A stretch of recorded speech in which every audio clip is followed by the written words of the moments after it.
শুক্রবার জুমার দিন আসরের নামাজের পরে আল্লাহ তাআলার এই একটি নাম 11 বার পাঠ করে আপনি আল্লাহ তাআলার কাছে যা চাইবেন আল্লাহ তাআলা আপনাকে তাই দিবেন। প্রিয় ভাইরা আমার, প্রিয় ফোনেরা আমার, শুক্রবার দিন এটা কিন্তু খুবই গুরুত্বপূর্ণ একটা দিন।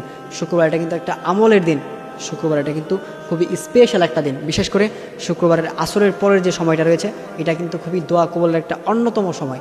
এই সময় আপনি আল্লাহ তাআলার কাছে যেই দোয়াটাই করবেন আল্লাহ তাআলা আপনার সেই দোয়াটাই কবুল করে নেবেন। আমরা অনেকেই আছেন আল্লাহ তাআলার কাছে অনেক কিছু চান, কিন্তু সেই দোয়াগুলো কবুল হয় না, আল্লাহ তাআলা কবুল করেন না।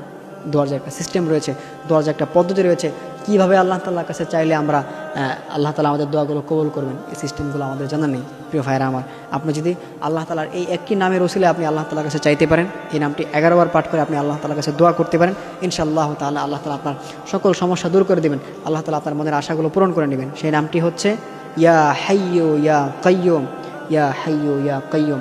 আপনি যদি আল্লাহ তাআলার এই নামটি 11 বার পাঠ করে এরপর আপনি আল্লাহ তাআলার কাছে হাত তুলবেন, দেখবেন ইনশাআল্লাহ আল্লাহ তাআলা আপনার সকল চাওয়া পাওয়াগুলো পূরণ করে দিবেন। আপনার যে মনের আশাগুলো আছে আল্লাহ তাআলা সেগুলো পূরণ করে দিবেন।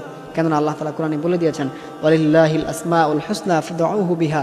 ও গোলামেরা, আমার যে সুন্দর সুন্দর নামগুলো রয়েছে, আমার যে স্পেশাল নামগুলো রয়েছে, আমার যে কিছু গুণবাচক নাম রয়েছে, তোমরা যদি আমি আল্লাহ তাআলা সেই নামগুলো ধরে আমাকে ডাকতে পারো, আমি আল্লাহ তাআলা তোমাদের ডাকে সঙ্গে সঙ্গে সাড়া দেব। সুতরাং প্রিয় ভাইয়েরা আমার, আমরা অবশ্যই আল্লাহ তাআলার এই নামটি ধরে, এই নামটির ওসিলায় আমরা আল্লাহ তাআলার কাছে বলবো, ইনশাআল্লাহ তাআলা আল্লাহ তাআলা আমাদের সকলের মনের আশাগুলো পূরণ করে দিবেন।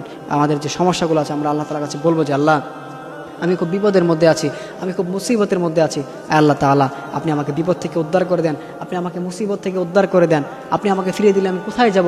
আই মালিক, আপনি ছাড়া তো আমার আর কেউ নাই, আপনি ছাড়া তো এই দুনিয়াতে আমার আর কেউ নাই, আপনি ছাড়া আমার আর কেউ নাই, আপনি আমাকে ফিরিয়ে দিলে আমি কোথায় যাব?